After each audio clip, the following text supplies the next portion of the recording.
আল্লাহ নবী জানালেন, ও সাহাবী, কিয়ামত একদিন হবে, তবে কিয়ামতের বাঁচবার জন্য কিয়ামত করে বাবা একটু বলো না বাবা।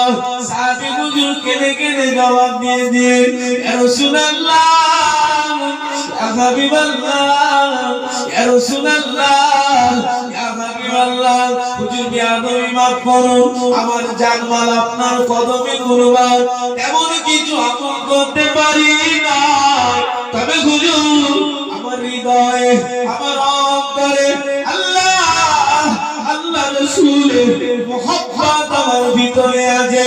আল্লাহ নবী জবাব দিয়ে দিলেন, ও সাহাবী, ও সাহাবী, দুঃখ করো না বাবা, চিন্তা করো না বাবা, এই যে তুমি বললে তোমার হৃদয়ে আল্লাহ রাসূলের মুহাব্বত রয়েছে, তোমার দাবি যদি সত্য হয়, তোমার দাবিটা যদি সত্য হয়, আমার আল্লাহ এই দাবিটাকে নাজাতে জারিয়া করে দেবে। জোরে বলুন সুবহানাল্লাহ। আমরা দাবি করি আমরা হুজুরকে ভালোবাসি, কি বলে, তবে নীতিতে মজবুত হতে পারছি না। চাল আমার ফুটো, কিন্তু পরের দিক আমার খুব লক্ষ্য করে, যেটা দিয়ে যে শুকর করতে পারি না, না শুকর আমাদের মধ্যে এসে গিয়েছে। আবার বলছি, চাল অথচ ফুটো, শুধু অন্যদিকে মন যায়। হিংসা, যা আল্লাহ দিয়েছে শুকর আদায় করবেন। নিজেকে ছোট মনে করবেন, জাহান্নামী মনে করবেন। হুজুর বলেছে, যত ছোট মনে করবেন, জাহান্নামী মনে করবেন, ফকর না করবেন, অনন্তকালের জীবনে বড় হয়ে উঠবেন। জোরে বলুন সুবহানাল্লাহ। জোরে বলুন সুবহানাল্লাহ। কিন্তু সমাজে বাবা যা ঠেলাঠেলি, যা রোগ দেখা দিয়ে দিয়েছে, আখেরি জামানা তো বুঝা মুশকিল। আল্লাহ আমাদের সুবুদ্ধি দান। আবার দোয়া চাচ্ছি, আল্লাহ আমাদের মাফ করে দেন। বলুন আল্লাহুম্মা আমিন, বলুন আল্লাহুম্মা আমিন। আমার নবী, আপনার নবী হযরত আলী হুজুরের হাতে আর হযরত ওমর হুজুরের হাতে কি দিল? জুব্বা, পাগড়ি। কার কাছে পাঠাচ্ছে? হযরতে ওয়াইস। আল্লাহ নবী, আমার নবীকে জীবন দেখে হযরত আলী হুজুর, হযরত ওমর হুজুর জুব্বার পাগড়ি নিয়ে টুক টুক টুক টুক করে যেতে গেলেন। মদিনা থেকে হাজার মাইল রাস্তা দূর, হাজার মাইল রাস্তা। হযরত আলী হুজুর, হযরত ওমর হুজুর চোখ ভরা পানি নিয়ে যাচ্ছে।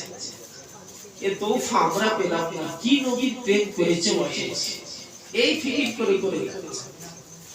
গিয়ে ওয়াইসের দেশে গিয়ে হযরত আলী হুজুর, হযরত ওমর হুজুর নিজেদের পরিচয় গোপন করে বলতে লাগলেন, বাবাজিরা, ওয়াইস বলে আপনারা কাউকে চিনেন?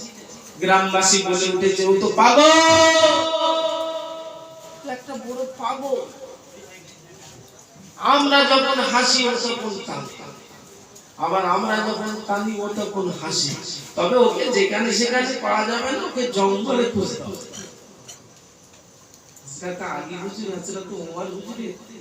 চিন্তা যেন, ফিকির যেন অন্য হতে লেগেছে। কি রে বাবা, গ্রামের লোক বলছে পাগল,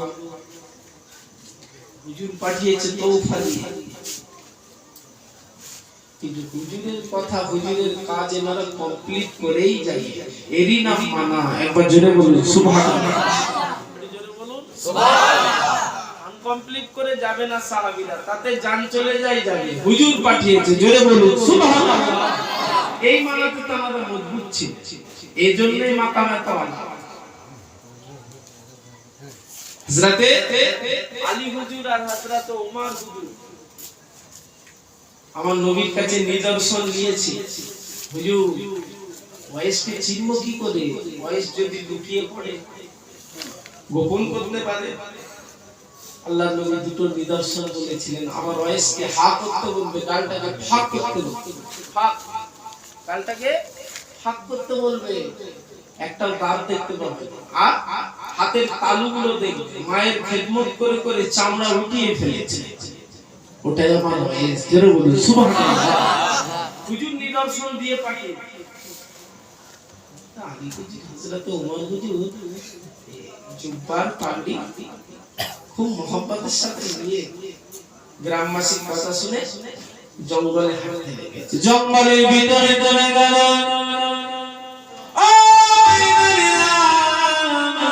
আল্লাহ রাসূলের সাহাবী হযরত আলী বলুন, হযরত ওমর বলুন রাদিয়াল্লাহু তাআলা হুজুররা টুকটুক করে জঙ্গলের ভিতরে গিয়ে দেখে আল্লাহ পাকের জাগিরি, আল্লাহ পাকের জাগিরি, আল্লাহ নবীর দেওয়ানা, আল্লাহ নবীর মুস্তাফা, আল্লাহর ওলি হযরত ওয়াইস রাহমাহুল্লাহ হুজুর আমার দাঁড়িয়ে দাঁড়িয়ে নামাজ পড়েন। হযরত আলী বলুন, হযরত ওমর বলুন সালাম দিলেন না, চুপ করে গিয়ে হুজুরের পাশে দাঁড়িয়ে রইলেন।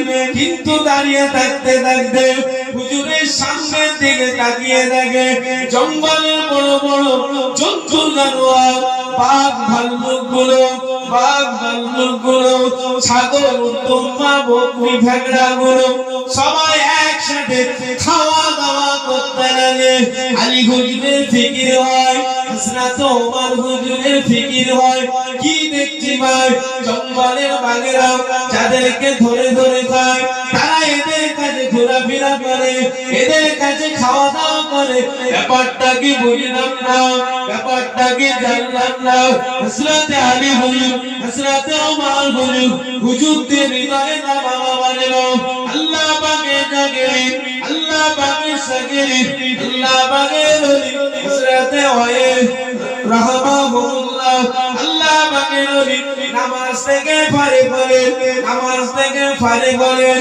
আল্লাহ নবী সাহাবীরা সালাম দিলেন, ও ভাই আল্লাহ পাকের জাগিরি বলেন, বলেন আপনার নামটা কি বলেন?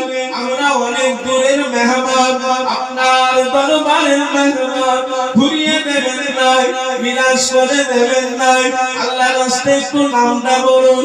হযরত ওয়াইস বললেন, আমার নাম হলো আব্দুল্লাহ, আমি গোলাম আল্লাহ পাকের বান্দা, আমি আল্লাহ পাকের গোলাম। নামটাকে হুজুর গোপন করে দিলেন। হযরত আলী বলুন, হযরত ওমর বলুন চঞ্চল করে কেঁদে ফেললেন, চোখ ভরা পানি নিয়ে হুজুরদেরও নাম গোপন করলেন। সাহাবী বলে পরিচয় দিলেন নাই, হুজুরের কাছে বলতে লাগলেন, ও আল্লাহ পাকের জাগিরি, ঠিক আছে ও আল্লাহ পাকের বান্দা, বলেন বলেন আপনি যখন নামাজ পড়ছিলেন জঙ্গলের বাঘ ভাল্লুকেরা, জঙ্গলের বড় বড় জন্তু জানোয়ার গুলো, এই দুম্বা, বকরি, ভেড়া গুলো, ছাগল গুলাকে সব মিলিয়ে একসাথে খাওয়া দাওয়া করে। ব্যাপারটা কি জানতে পারি, ব্যাপারটা কি বুঝতে পারে? হযরত ওয়াইসের চোখ দিয়ে পানি গড়িয়ে গেল। ও আল্লাহ পাকের বান্দারা শোনো শোনো শোনো শোনো, আল্লাহ পাকের কোরআনে আল্লাহ বলে দিয়েছে আল্লাহুল মাওলা ফালাহুল কুল, যে বান্দা আল্লাহর হয়ে যায় আমার আল্লাহ পাক তামাম জগৎটাকে তার তাবে করে দেয়। আমি যেদিন থেকে আমার মনিবকে চিনতে পেরে গিয়েছি, আমি যেদিন থেকে আমার মনিবকে আমি চিনতে পেরে গিয়েছি,